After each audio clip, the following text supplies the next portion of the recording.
Assalamualaikum warahmatullahi wabarakatuh dan selamat siang pemirsa TVRI Kalimantan Selatan. Pemirsa, kembali kita berjumpa dalam perspektif bicara jernih di tengah perbedaan. Hari ini kalau kita bicara sampah spesifik, bicara terkait dengan Kota Banjarmasin, sampah seolah menjadi persoalan yang tak pernah selesai. Ada persoalan sampah yang meluber, ada sampah yang tidak terangkut. Ini merupakan bagian daripada akumulasi persoalan sampah di Kota Banjarmasin dengan volume sampah yang tinggi di Kota Banjarmasin. Kalau berdasarkan data, produksi sampah Kota Banjarmasin itu berkisar antara 600 ton per hari. Dan ini tentu ada kaitan dengan penutupan TPAS Basiri per 1 Februari 2025 yang dilakukan oleh Kementerian Lingkungan Hidup terkait dengan persoalan tata kelola sampah di TPAS Basiri. Nah, pada kesempatan siang hari ini dalam perspektif kita akan bicara tentang bagaimana Banjarmasin melawan sampah dari kebijakan dan kesadaran masyarakat. Itu yang akan kita bahas. Sudah hadir dua orang narasumber kita di Studio 1 TVRI Kalimantan Selatan. Yang pertama ada Bapak Dr. Akbar Rahman, pakar perencana kota dan arsitektur dari Universitas Lambung Mangkurat. Assalamualaikum Pak Akbar. Waalaikumsalam warahmatullahi wabarakatuh. Kabar baik hari ini? Alhamdulillah.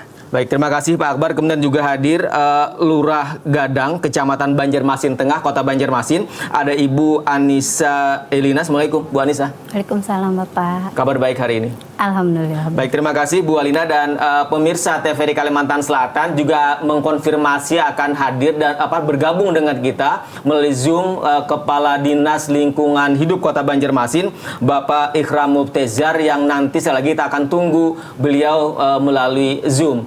Dan pemirsa TVRI Kalimantan Selatan, seperti biasa juga bagi Anda yang ingin memberikan tanggapan, komentar atau pertanyaan terkait dengan bagaimana persoalan sampah di Kota Banjarmasin, bisa melalui chat di live YouTube TVRI Kalimantan Selatan.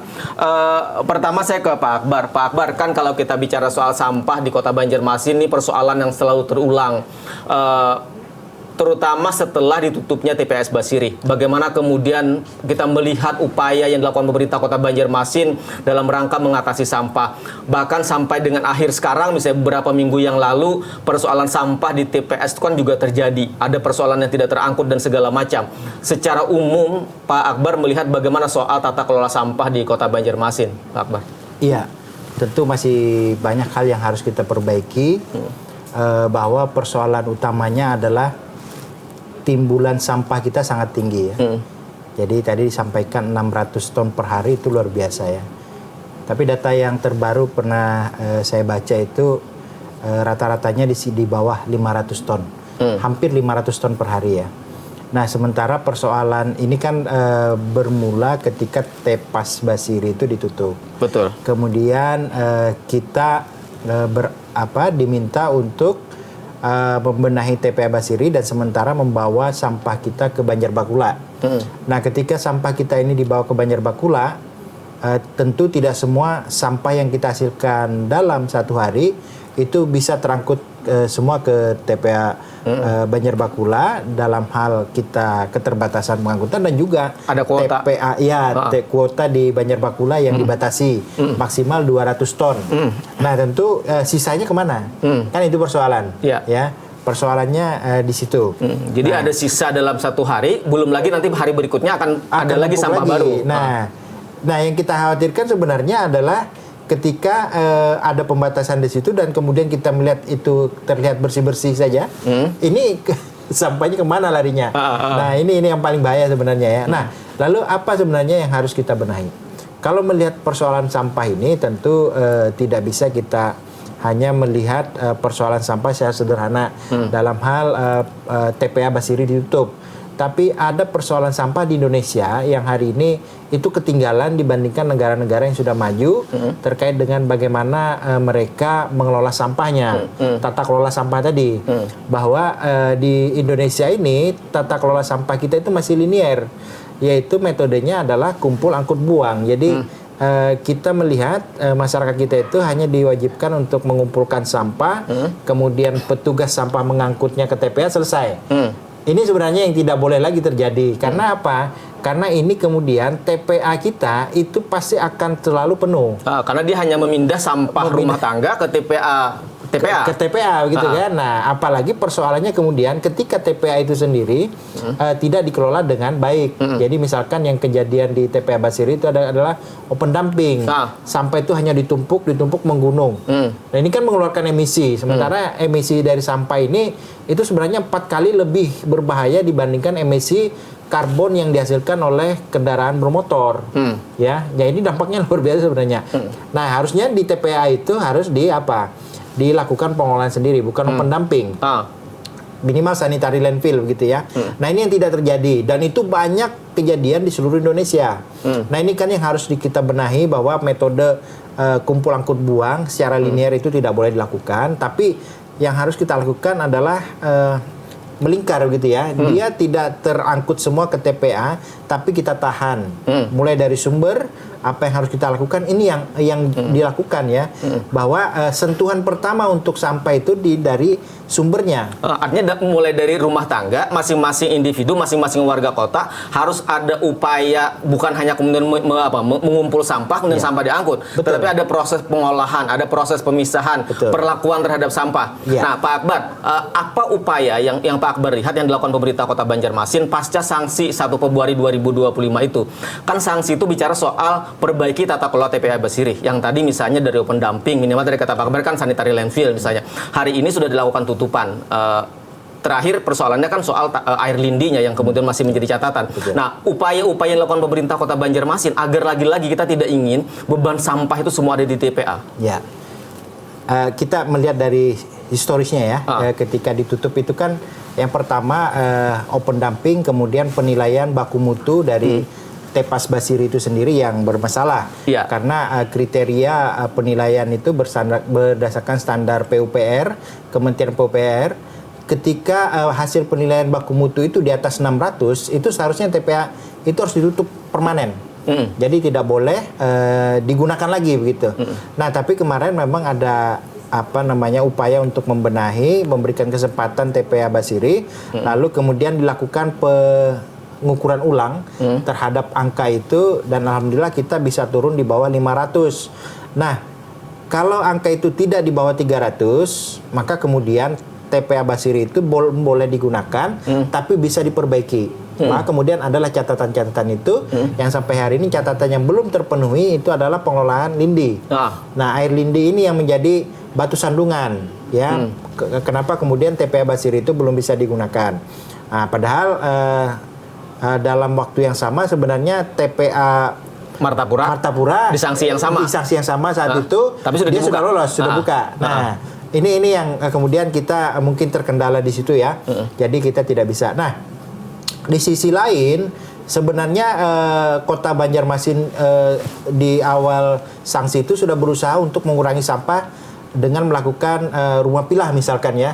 Jadi sampah-sampah yang sebagian tadi yang tidak terangkut semua ke Banjarbakula itu kemudian ditempatkan di rumah pilah. Di rumah pilah itu kemudian dipisahkan sampah-sampah yang ada. Kemudian mana yang bisa dimanfaatkan itu digunakan ulang, apakah itu dijual dan sebagainya. Sisanya itu residu, yang betul-betul residu itu yang dibawa ke Banjarbakula. Jadi mereduksi di rumah pilah. Sehingga volume yang kemudian harus dibawa ke TPA Banjarbakula betul-betul sudah sangat sedikit. Iya, karena yang betul-betul dibawa sebagian itu adalah residunya, bukan sesuatu yang masih bisa dimanfaatkan gitu. Nah ini yang menjadi upaya dari pemerintah Kota Banjarmasin. Nah, tapi dalam perjalanan memang masih ada kendala-kendala di rumah pilah itu sendiri. Ya, yang kemudian ketika rumah pilah itu tidak berjalan secara berkelanjutan, kan kembali lagi persoalan di TPS. Menumpuk. Nah, ini yang terjadi hari ini kan? Itu yang terjadi. Nah, ini yang terjadi hari ini. Nah, berarti apa sebenarnya? Ini perlu peran masyarakat. Peran masyarakat untuk mengelola sampahnya masing-masing, minimal melakukan pemisahan.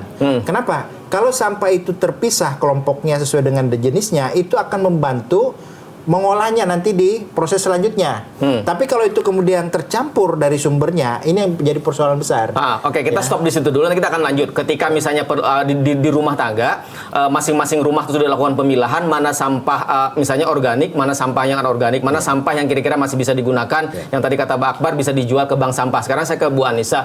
Bu, kalau kita bicara terkait dengan pengelolaan sampah hari ini, kan ada 52 kelurahan ya di Kota Banjarmasin. Salah satunya adalah Kelurahan Gadang misalnya. Di Kelurahan Gadang sendiri, seperti apa Bu Lurah mengatasi persoalan sampah? Karena sampah ini kan terjadi di semua kelurahan di Kota Banjarmasin. Terima kasih Pak.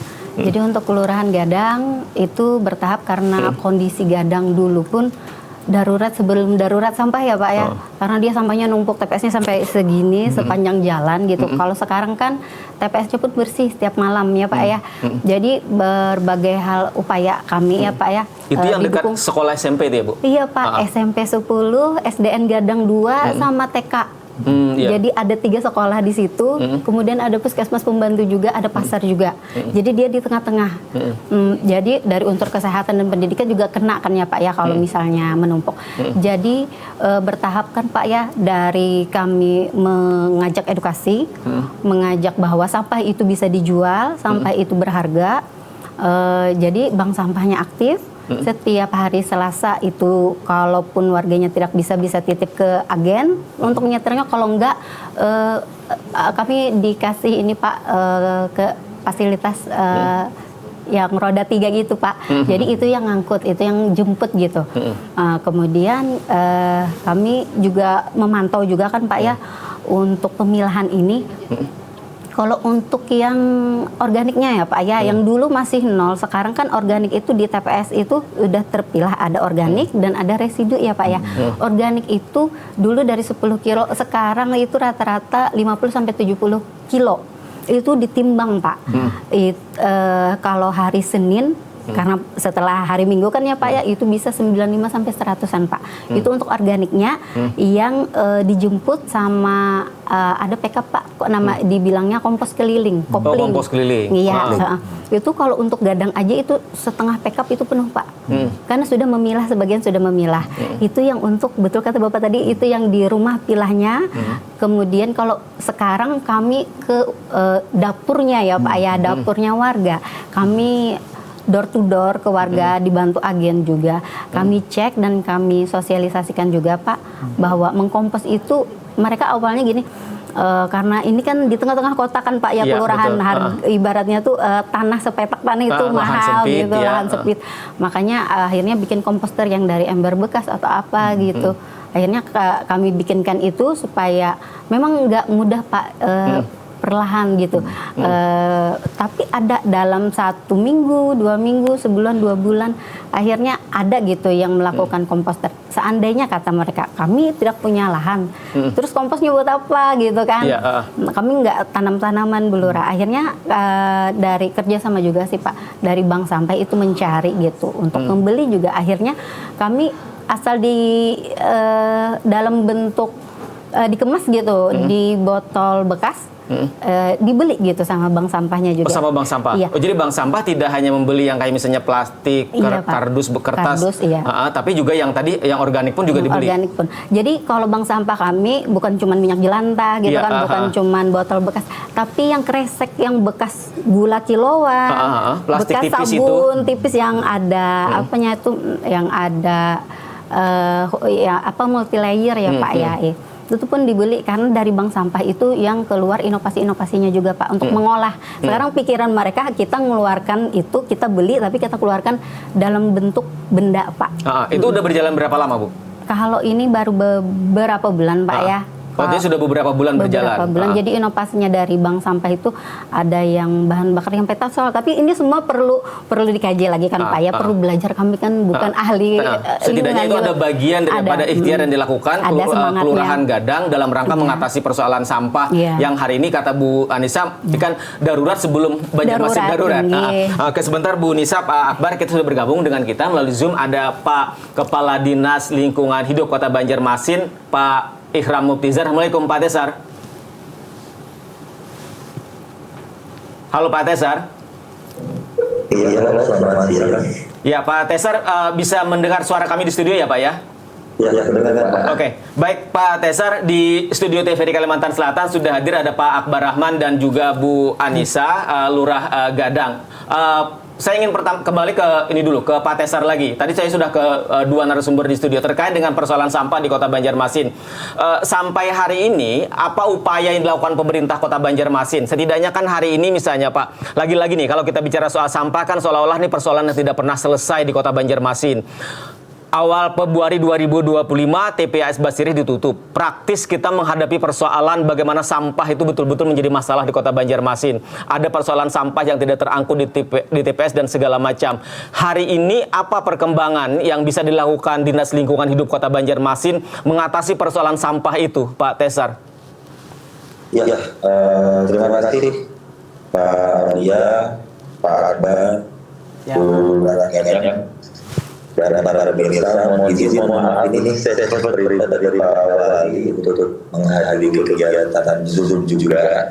Tapi ada yang hybrid, ada yang offline, ada yang online bersama dari Kementerian Kominfo, dari Danantara, dari PLN kita, dari Kementerian Keuangan, Kementerian SDM, Dinas Lingkungan Hidup Provinsi juga membahas dengan pengelolaan sampah menuju dari distrik atau sel. Baik, saya kurang tidak terlalu memperhatikan tadi di awal apa yang disampaikan oleh Pak Akbar khusus juga Bu Lurah. Jadi saya fokus dengan apa yang ditanyakan sama Pak Aulia saja dengan anak-anak sampah di Kota Banjarmasin. Saat ini Banjarmasin sedang melakukan berbagai persiapan untuk penanganan pengelolaan sampah mulai dari hulu tengah sampai ke hilir. Karena kalau saat ini kita bicara hanya di TPA saja atau di TPS saja itu penanganannya di hilir, tapi kita sama sekali tidak melakukan edukasi ataupun melatih masyarakat untuk memilah sampah dari sumbernya. Dulu kalau kita ingat pesan orang tua bahwa buanglah sampah pada tempatnya, tapi saat ini ada sama-sama kita rubah sedikit demi sedikit, tapi pasti mungkin ya, yaitu pilahlah sampah dari sumbernya. Untuk itu kami dari pemerintah Kota Banjarmasin sedang menyiapkan sedikitnya ada 7 peraturan wali kota untuk penanganan sampah yang di hulu. Yang pertama itu adalah perwali pengelolaan sampah skala RW, yang mana nanti masyarakat pilot project masing-masing kelurahan itu 1 RW, jadi dari 52 kelurahan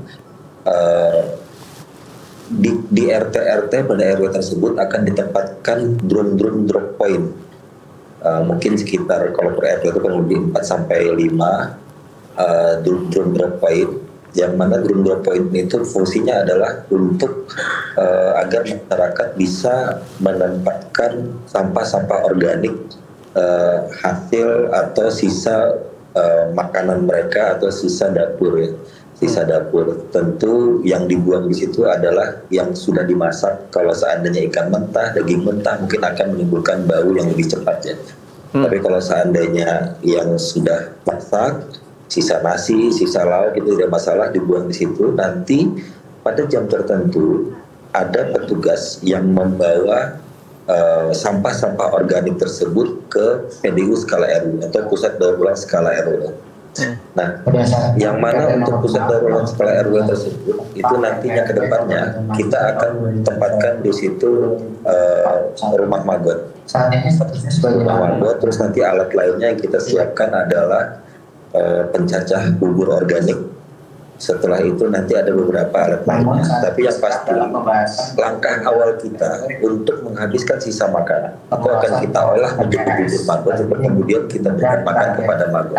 Kalau misalnya magot tersebut tidak bisa menghabiskan semuanya, petugas yang PDU skala RW tersebut nanti akan bekerja sama dengan off-taker lainnya. Contoh misalnya kayak peternak ikan, peternak hewan, sehingga sampah-sampah organik diharapkan nanti tidak lagi sampai ke TPS. Ya, bagaimana dengan sampah organik yang skala RW? Itu nanti akan dikerjasamakan dengan pihak bank sampah. Insya Allah kedepannya seluruh kelurahan, seluruh kecamatan dan seluruh sekolah SD, SMP dan SMA kita akan instruksikan untuk mendirikan bank-bank sampah, sehingga sampah-sampah organik yang nanti dihasilkan oleh masyarakat ataupun nanti perusahaan atau perhotelan lain, itu akan bisa dikerjasamakan dengan bank sampah terdekat. Nah, itu adalah untuk perwali pengelolaan sampah skala RW. Terus ada lagi perwali lain, pengelolaan sampah sektor Horeca, SPPG dan catering. Nah, sementara ini kan Horeca, terus juga SPPG, terus catering itu cukup banyak menghasilkan limbah organik.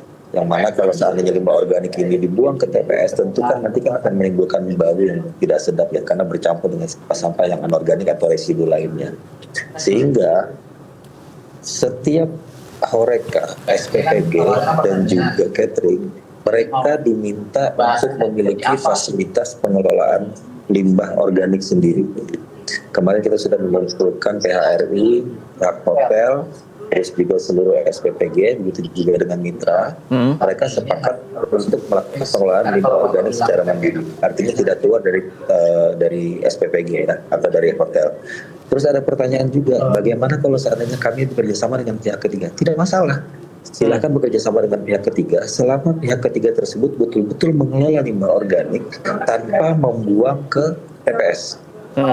Kalau seandainya mereka buang ke TPS kan artinya tidak dilakukan pengelolaannya. Nanti akan ketahuan kalau mereka membuang ke TPS ya Pak Tesar? Betul sekali. Karena kan sebenarnya ada isu-isu ya. Saya juga belum mendapatkan sih ada isu mereka bekerja sama dengan paman gerobak, tapi ujung-ujungnya paman gerobaknya juga buangnya ke TPS. Ya, Pak Tesar. Pak Tesar, terkait dengan agen 3R, ini kan di masing-masing RT 1 ya Pak ya. Kemudian nanti akan ada misalnya pengolahan di masing-masing itu ada drum-drum yang kemudian nanti akan menyimpan sementara sampah-sampah organik, kemudian sampah-sampah nanti akan diangkut kemudian dalam skala RW. Artinya di masing-masing RW itu setidaknya akan ada satu tempat pengolahan daur ulang untuk organiknya ya Pak ya. Itu akan itu yang pertama. Kemudian yang kedua, itu kapan akan mulai berjalan Pak? Sekarang masih dalam tahap sosialisasi ya? Oke, sekarang dalam tahap sosialisasi, terus juga untuk perwalinya juga sedang kita siapkan, tapi sudah kita sampaikan ke bagian hukum. Terkait dengan tempat, kita sudah komunikasi dengan para camat dan lurah untuk bisa menentukan titik untuk PDU skala RW-nya.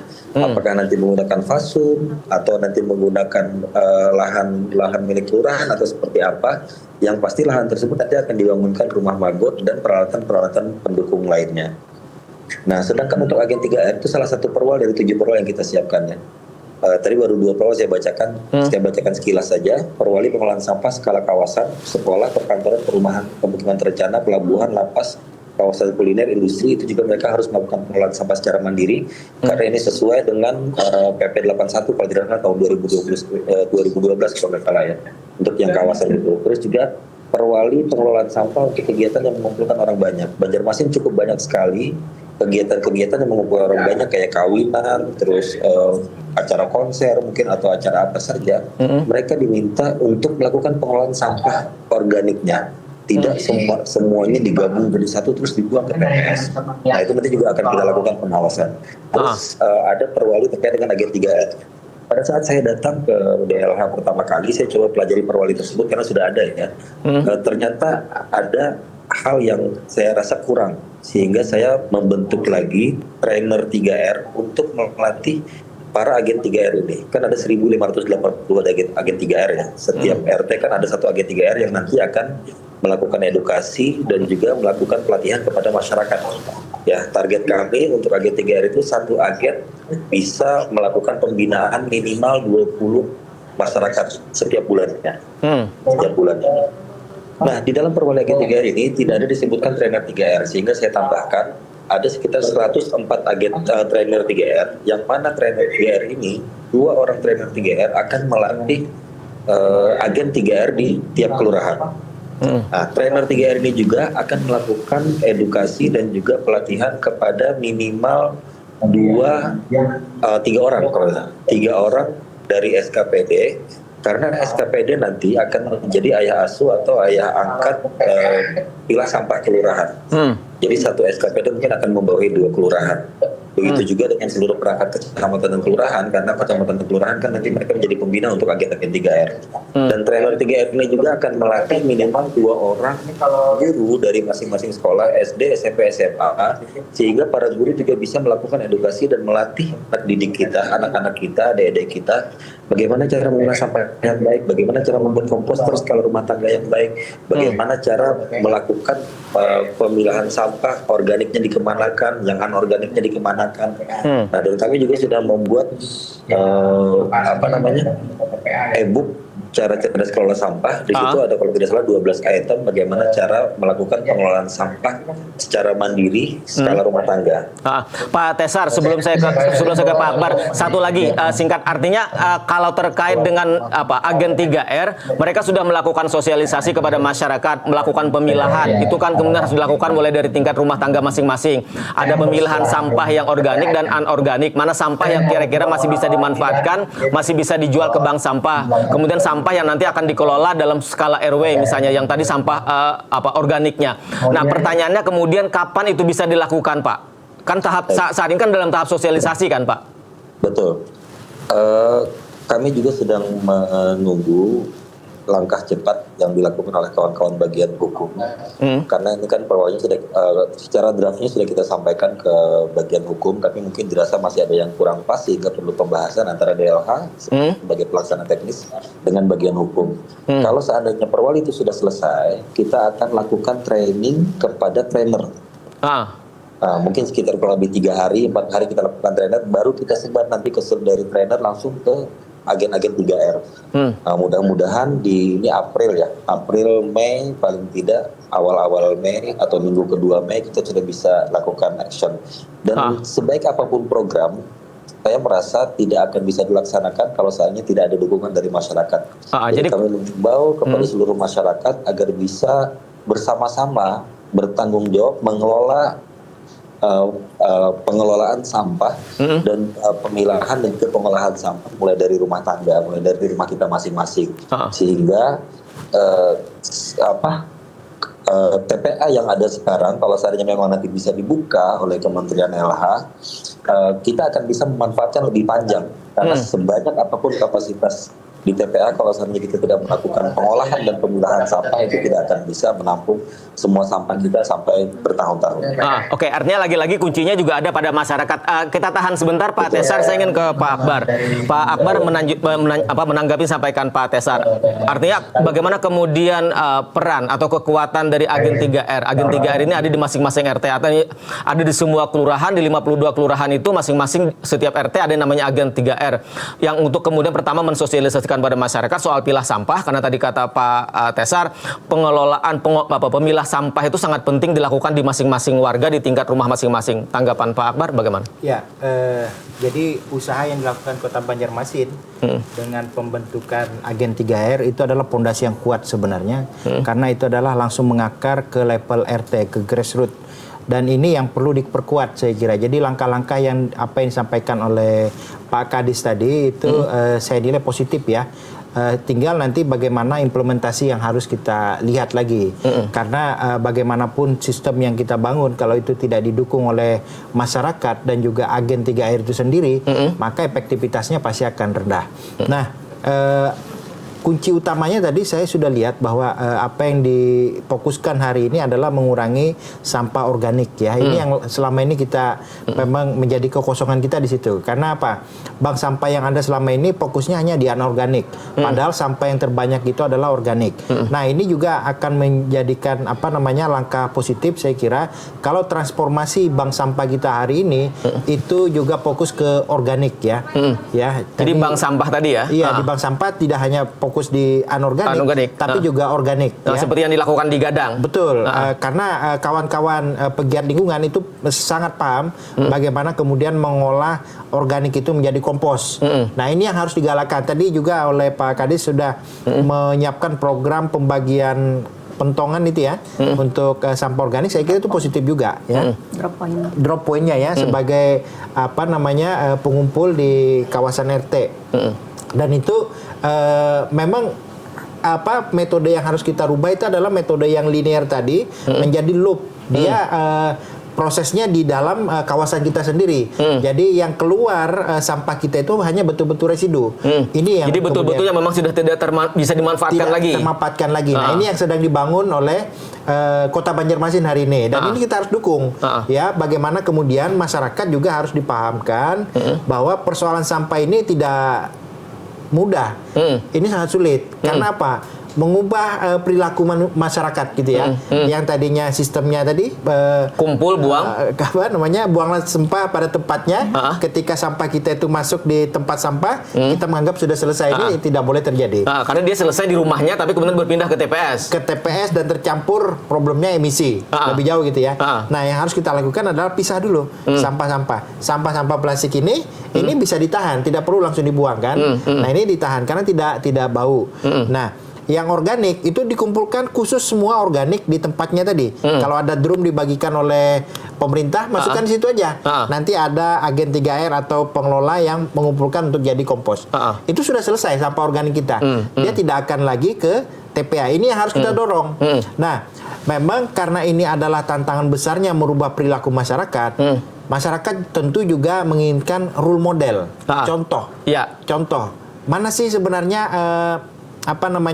yang perilaku yang bisa kita lihat secara nyata. Itu yang kadang-kadang masyarakat kita ini kalau dia tidak melihat langsung agak sulit berubahnya gitu ya. Nah, jadi saya kira menarik kalau misalnya Kelurahan Gadang tadi itu menjadi role model di Kota Banjarmasin yang betul-betul sudah mengimplementasikan pengurangan sampah dari sumbernya.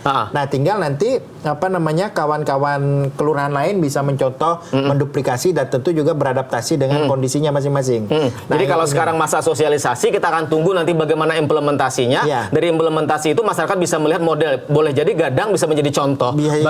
Bagaimana Gadang mengelola sampah yang tadi kata Bu Nisa, sebelum Banjarmasin darurat sampah, Gadang sudah darurat duluan dan itu bisa dilakukan. Justru nilai positifnya Gadang ini itu adalah kelurahan yang memang betul-betul memiliki tantangan yang besar dibandingkan kelurahan lain di Kota Banjarmasin gitu ya. Karena apa? Di sini kampungnya sangat padat, kemudian mohon maaf, mungkin rata-rata kehidupan masyarakatnya menengah ke bawah ya. Tapi bisa berubah, ini sesuatu yang menjadi tantangan untuk daerah lain yang lebih mudah dibandingkan kelurahan Gadang. Jadi kalau Gadang bisa melakukan hal positif itu, bagaimana dengan kelurahan-kelurahan lain harusnya juga bisa dilakukan.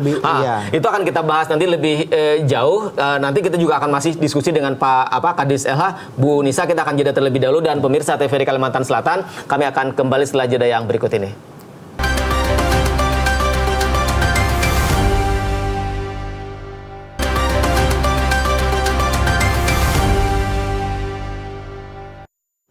Baik pemirsa TVRI Kalimantan Selatan, terima kasih Anda masih bersama kami dalam Perspektif Banjarmasin Melawan Sampah, dari kebijakan dan kesadaran masyarakat. Saya ke Bu Anissa. Bu, tadi menyambung sampaikan Pak Tesar dan juga Pak Akbar terkait dengan keberadaan agen 3R. Ini kan ada di setiap RT, termasuk di Kelurahan Kampung Gadang. Di Gadang ada berapa RT, kemudian di masing-masing RT kan ada agen 3R. Nah, bagaimana Ibu sebagai lurah memastikan agen-agen 3R ini berfungsi aktif seperti yang tadi disampaikan Pak Kadis, artinya melakukan sosialisasi, kemudian nanti akan ada gerakan pilah, bagaimana kemudian nanti mulai di rumah tangga, dan di rumah tangga sampai kepada skala RW, Bu Lurah.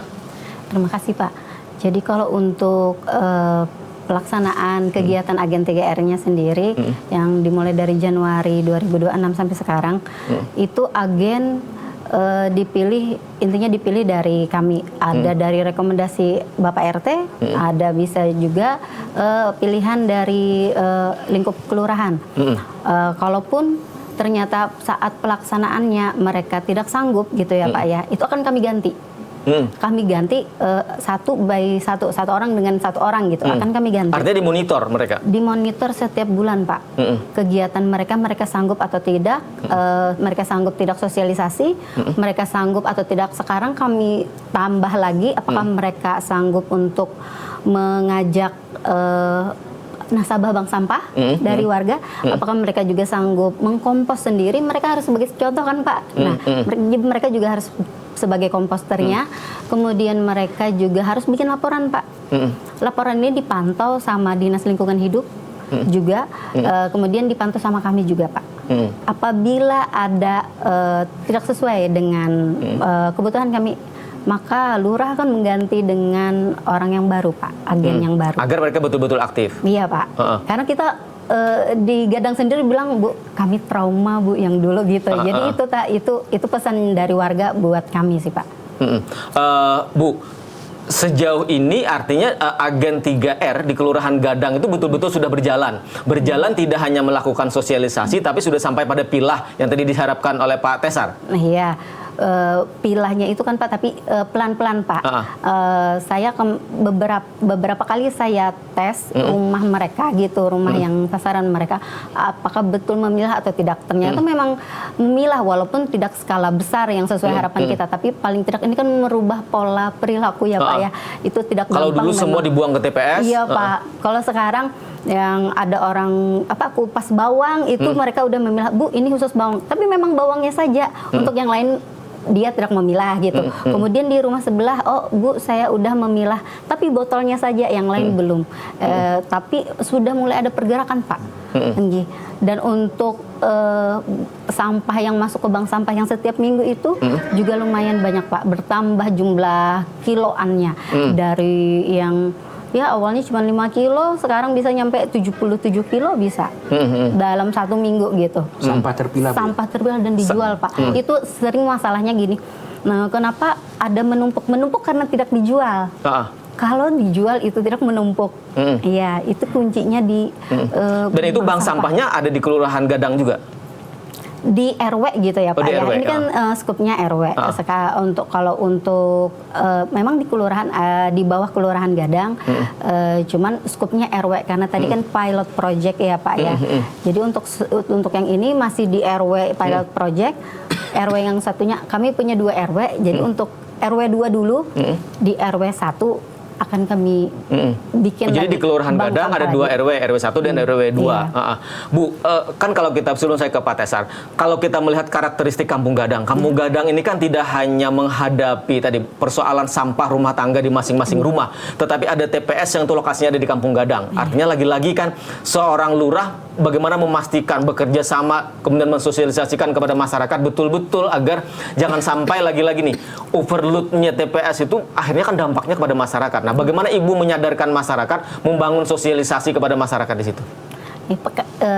Ada saya bangunkan tentang rasa trauma gitu ya Pak ya, karena katanya TPS Gadang tuh udah puluhan tahun, 30 tahun kurang lebih 30 tahun TPS yang ada itu? Yang membludak gitu kan Pak ya. Jadi saya pendekatan dengan warga tuh begitu, kita mau nggak balik lagi kayak kemarin gitu. Kalau nggak mau yuk kita pilah gitu. Kalaupun kemarin kan ada beberapa seminggu 2 minggu yang lalu ya Pak ya yang sempat di jatah Banjarbakula sempat di stop. Kemudian TPS ada beberapa yang kemudian tidak terangkut. Gadang tidak sebluber gitu. Sudah ditutup pakai kain pun aman masih. Dan untuk jadwal pembuangan sampah juga yang dulunya belum tertib, setahun berjalan itu mereka waktu belum ada instruksi dari Bapak Wali Kota. Jadi kami di situ sepakat waktu durasi membuang sampah cuma 4 jam. Kalau sekarang kan lebih banyak durasinya, dari jam 8 malam sampai dengan 6 pagi. Iya, kalau yang sebelumnya kami cuma 4 jam dan itu bisa Pak. Bisa. Setiap malam itu difotokan, laporannya ke saya di grup gitu. Bu, sudah bersih gitu. Setiap malam saya minta laporannya.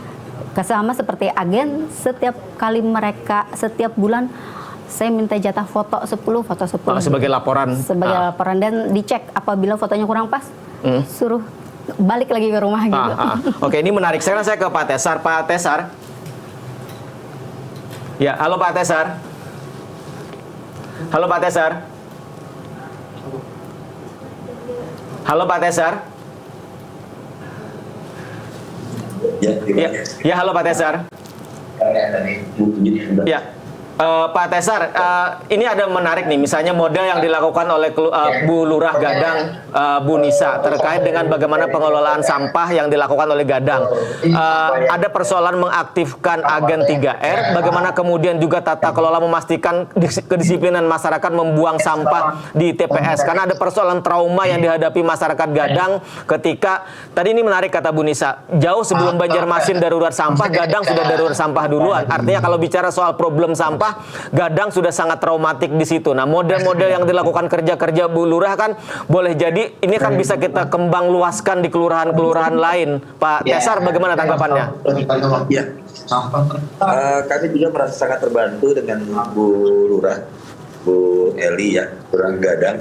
Bagaimana cara beliau memberdayakan masyarakat di Kelurahan Gadang, yang mana Gadang juga merupakan kampung yang cukup padat, tapi beliau cukup sukses dalam menggerakkan dan memberdayakan masyarakat di Gadang. Dan kami berharap juga intervensi dan juga partisipasi aktif dari para camat dan lurah lainnya Kota Banjarmasin, yang mana untuk pembinaan agenda P3R itu ada pada kecamatan dan kelurahan, sehingga semua agenda 3R bisa betul-betul diberdayakan melakukan edukasi dan juga pelatihan kepada masyarakat di kampungnya masing-masing. Yang mana ke depan kan dari seluruh agenda 3R itu harus mampu menggerakkan masyarakat, bagaimana masyarakat berkenan untuk mengirimkan sampah-sampah organiknya ke dalam tong-tong berpoin. Bagaimana caranya masyarakat berkenan untuk membuat komposter skala rumah tangga sederhana, yaitu ada di e-book cara cerdas kelola sampah, apakah itu dengan menggunakan paralon dan menggunakan galon tumpuk atau ember tumpuk atau bag komposter atau dengan cara apapun ya, dengan metode apapun. Yang pasti kami berharap kawan-kawan kecamatan kelurahan bisa betul-betul melakukan pembinaan terhadap agen 3R sehingga agen 3R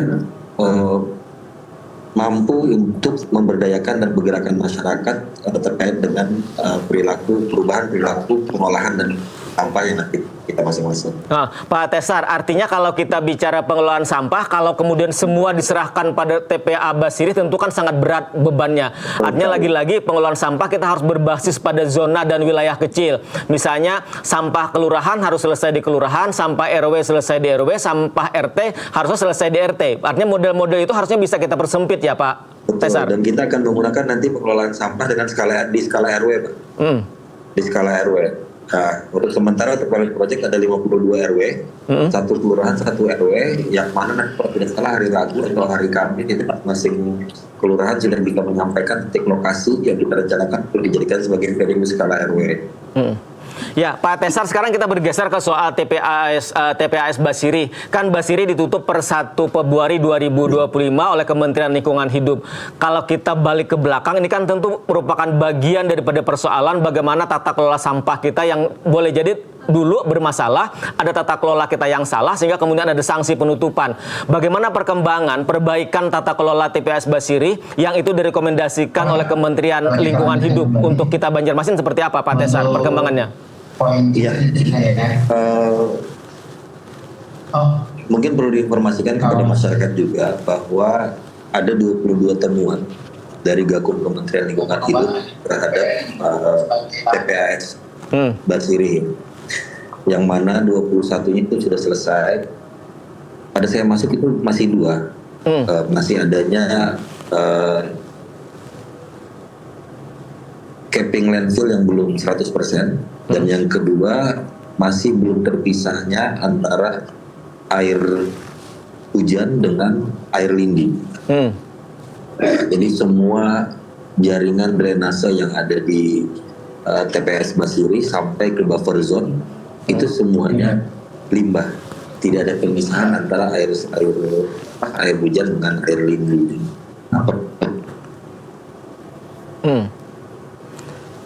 Ya Pak Tesar, kan dalam perkembangan terakhir misalnya ada juga yang menarik nih. Beberapa waktu lalu ada MOU pemerintah pusat, Kementerian Lingkungan Hidup, pemerintah provinsi dan kawasan Banjarmasin Raya ya. Kawasan Banjarmasin Raya meliputi dari Banjarmasin, kemudian Barito Kuala dan Kabupaten Banjar.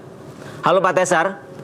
Oke, terputus. Kita akan tunggu bagaimana Pak Tesar nanti akan bergabung dengan kita, karena kita akan konfirmasi soal bagaimana perkembangan PISEL yang merupakan program dari Kementerian Lingkungan Hidup. Kalau kita di Kalimantan Selatan ada satu kawasan aglomerasi Banjarmasin Raya, ada Banjarmasin Kota, kemudian Barito Kuala dan Kabupaten Banjar yang lokasinya juga berdampingan dengan lokasi TPAS Basiri.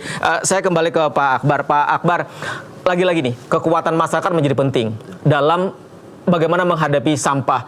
Karena sampah yang ada di TPS awalnya tadi kan berada dari rumah tangga masing-masing. Kalau kemudian di rumah tangga tidak ada pengolahan, hanya sekedar pemisahan kemudian diangkut berpindah ke TPS, maka selesailah kemudian persoalan sampah Kota Banjarmasin. Kita lagi-lagi akan menghadapi darurat. Nah, mengkampanyekan, memastikan masyarakat betul-betul sadar bahwa ini penting untuk kita lakukan. Karena kalau hanya sekedar bicara sosialisasi, ini kan sudah dari dulu juga kita sudah sosialisasi. Tetapi persoalannya bagaimana kita melakukan itu, kan Pak Akbar. Nah, inilah tugas pertama dari agen 3R nanti. Bagaimana kemudian tidak berhenti di sosialisasi tapi langsung praktek. Ya, jadi di level RT agen 3R ini harus langsung mempraktekkan bagaimana kemudian masyarakat itu melakukan pemilahan.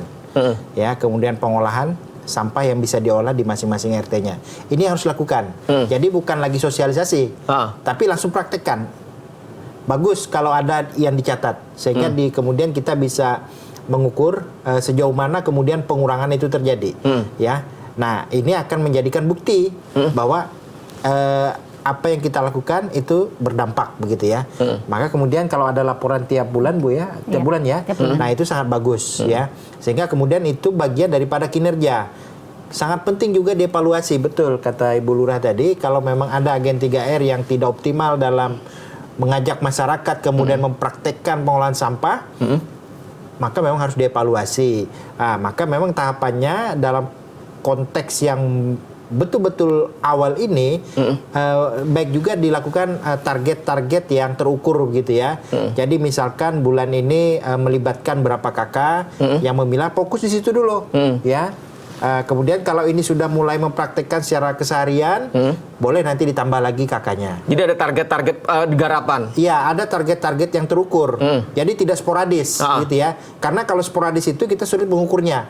Dan ini kadang-kadang lepas lagi. Lepas lagi. Nanti sudah disampaikan, mereka sudah melakukan pemilahan 1-2 hari, nanti lepas lagi gitu. Jadi memang ini aja, dibuat aja target. Mau 10 atau 20 kakak dulu, fokus di situ dulu. Jadi ya. mereka melakukan, kemudian mereka didampingi. Iya, didampingi terus-menerus. Minimal 1 bulan.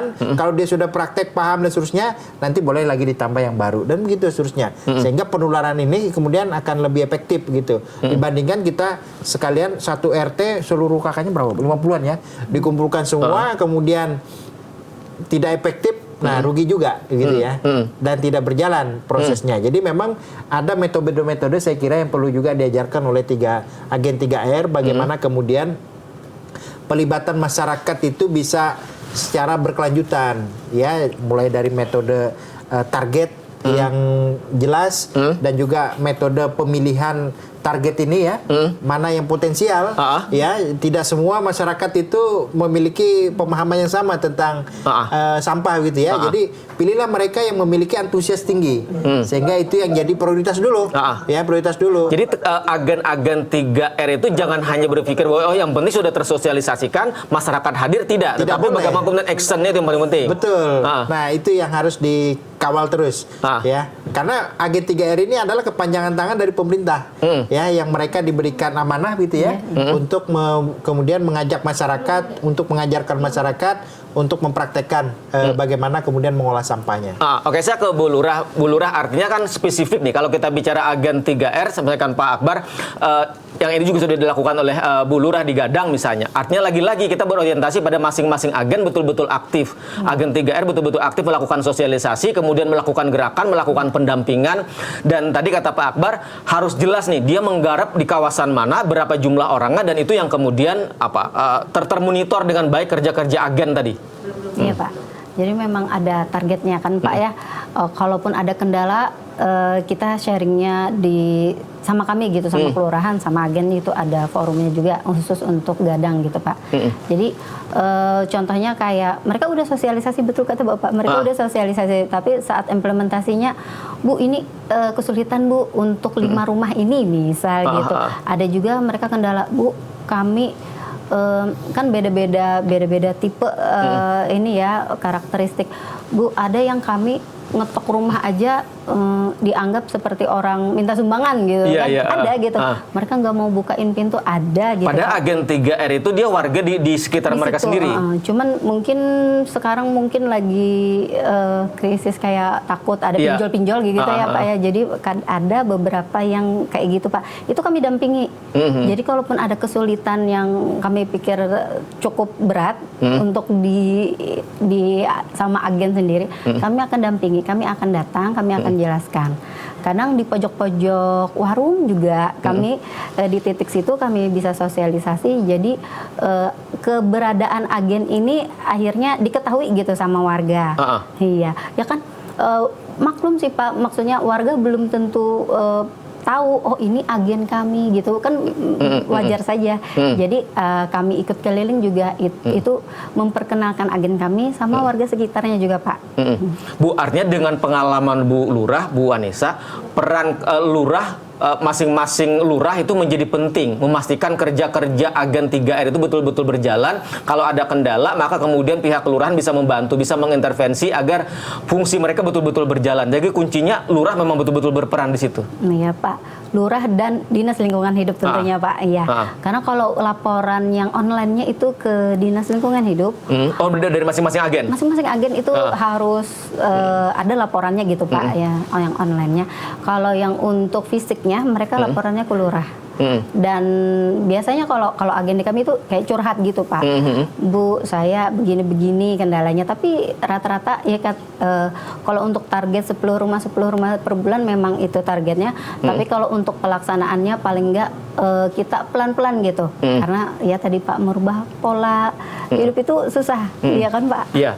Bu, kira ada juga keluhan dari agen misalnya, agen 3R soal ketika sudah dilakukan sosialisasi, kemudian nanti ketika sudah melakukan pemilahan, ada agen yang kemudian kan nanti ketika menampung sementara sampah-sampah anorganik, misalnya sampah-sampah kayak kertas, kardus dan segala macam, itu bisa dijual lagi. Itu kan kayak digadang tadi per Selasa misalnya. Nah, menunggu hari Selasa sementara agen misalnya tidak memiliki tempat untuk melakukan penampungan. Nah, itu ada kendala nggak sih di Kampung Gadang? Atau kemudian misalnya terkait dengan composting misalnya, ada persoalan alatnya tadi misalnya ada drum atau misalnya minimal ember besar dan segala macam misalnya. Untuk perlengkapan seperti itu bagaimana memenuhinya? Oh iya Pak, kalau di Gadang kami mengedukasi warga, menyampaikan bahwa agen ini penyampai informasi, tapi dia bukan pengumpul sampah. Hanya menyampaikan informasi. Jadi dari mereka informasi itu didapat. Oh, bank sampah bukanya hari ini jam 9 gitu. Dari agennya tadi. Jadi kalaupun warga yang tadi sudah memilah sudah siap, mereka lapornya ke agen. Nanti agen menyampaikan lagi ke bank sampah. Jadi informasi itu ada. Jadi kalaupun Bu, saya bisa setor, silakan setor ke bank sampah. Tapi kalau yang tidak bisa setor, itu dari yang dari kelurahan yang roda 3 tadi itu Pak, itu yang jemput. Itu yang jemput. Oh, jadi bukan agen kemudian mengumpulkan sampah dari warga yang kemudian dia kelola, bukan? Di rumah di agen RT masing-masing, jadi dikumpulkan di rumah agen. Jadi di rumah masing-masing aja dulu. Di rumah masing-masing. Iya. Bu, sebelum saya ke Pak Akbar, artinya sampai hari ini apa kendala yang banyak disampaikan agen ke Bu Lurah? Kendalanya itu ya merubah ini loh Pak ya. Mereka menganggap sampah itu tanggung jawab, bukan tanggung jawab mereka. Gitu kan ya Pak ya. Itu ya Pak ya. Jadi kami sudah membuang pada tempatnya Bu gitu. Itu TPS tempat pembuangan sampah. Betul kan Bu? Itu yang sering itu yang dihadapi. Iya Pak. Oke, sekarang saya ke Pak Akbar. Pak Akbar, ini kan problem betul disampaikan Bu Nisa. Salah satu masalahnya adalah masyarakat menganggap masalah sampah itu bukan masalah dia udah buang ke TPS. Apalagi ketika misalnya hari ini retribusi sampah itu kan melekat di rekening PDAM. Masyarakat menganggap sudah selesailah urusan sampah itu. Nah, lagi-lagi ini kan soal bagaimana sosialisasi, bagaimana meluruskan informasi dan segala macam. Termasuk misalnya soal larangan membuang sampah pada jam-jam tertentu misalnya sesuai dengan Perda nomor 21 tahun 2011. Kan bayangan masyarakat adalah masyarakat dihantu-hantui dengan ancaman denda 5 juta kemudian kurungan di situ. Pak Akbar. Ya. Jadi tantangan besarnya adalah merubah perilaku ya. Sekian tahun kita dulu sekolah buanglah sampah pada tempatnya. Dan itu sudah melekat sekali ya. Nah, ini yang berubah gitu ya. Maka merubahnya kembali juga ya mulai dari sekolah juga. Jadi secara paralel gitu ya. Sekolah-sekolah juga Pak Kadis DLH juga harus bekerja sama dengan Dinas Pendidikan. Sama-sama. Iya, kembali menanamkan tentang apa yang disampaikan oleh Pak Kadis tadi, bahwa bukan lagi masanya membuang sampah pada tempatnya, tapi pilah, olah sampah sebelum dibuang. Itu yang harus ditanamkan ke anak-anak kita. Nah, pada kita yang sudah dewasa, orang tua, kita harus sadar bahwa pengelolaan sampah hari ini menjadi tantangan berat, biaya dan sebagainya. Biaya yang kita keluarkan di PDAM itu hanya sepersekian kecil saja. Itu pun tidak menjawab persoalan sampah kita di Banjarmasin. Pemerintah masih perlu anggaran yang lebih banyak untuk mengelola sampah kita yang terangkut. Itu yang jadi problem besar. Nah, seandainya kalau kita bisa mengolah sendiri sampah kita, uang yang banyak untuk sampah itu bisa dimanfaatkan untuk pembangunan kota kita. Kalau kemudian kita bisa mengelola sampah dengan baik, kemudian mengurangi beban TPS, mengurangi beban TPAS. Oke, kita ke Pak Kadis. Pak Kadis terakhir, Pak Tesar. Ya Pak Tesar, terakhir mungkin ada yang ingin sampaikan kepada masyarakat. Lagi-lagi kan kuncinya adalah bagaimana kolaborasi. Tidak bisa hanya kemudian menjadi beban dan tanggung jawab Dinas Lingkungan Hidup saja, tapi bagaimana kemudian kita berkolaborasi dengan masyarakat, membangun kesadaran dan pemahaman kepada masyarakat. Tapi pada sisi yang lain, misalnya ini kan juga ramai percakapan misalnya Pak Tesar soal Perda nomor 21 tahun 2011. Orang warga diancam dengan misalnya denda 5 juta, ada kurungan badan di situ misalnya. Nah, bagaimana lagi-lagi nih kuncinya adalah membangun kesadaran bahwa sampah itu orang sadar mengelola, sadar memilah, bukan karena ancaman, bukan karena sanksi. Pak Tesar. Betul, sepakat yang disampaikan tadi. Ini terima kasih juga kepada kedua narasumber yang sangat luar biasa, sangat mendukung dengan kebijakan-kebijakan pemerintah dan banyak melakukan memberikan edukasi kepada masyarakat juga. Saya sangat apresiasi. Mungkin closing statement dari saya. Ya, silakan Pak Tesar. Sebagaimana yang sering disampaikan oleh Pak Wali Kota Banjarmasin, Pak Haji Muhammad Yamin HR, bahwa tanggung jawab sampah ini bukan hanya tanggung jawab pemerintah daerah, tapi tanggung jawab kita bersama. Mulai dari masyarakat, semua stakeholder yang ada di Kota Banjarmasin, semua bertanggung jawab terhadap pengelolaan sampah. Sehingga kalau seandainya tanggung jawab itu sudah tumbuh, kita bisa sadar bahwa sampah itu adalah tanggung jawab kita. Insya Allah TPS itu tidak akan penuh lagi, Pak. Kita akan melakukan pemilahan sampah secara sadar, secara sendiri. Kita akan lakukan pengelolaan organik dan anorganik secara sendiri, secara mandiri. Nah, kami berharap masyarakat Kota Banjarmasin bisa memberikan dukungan terkait. Ya, halo Pak Tesar.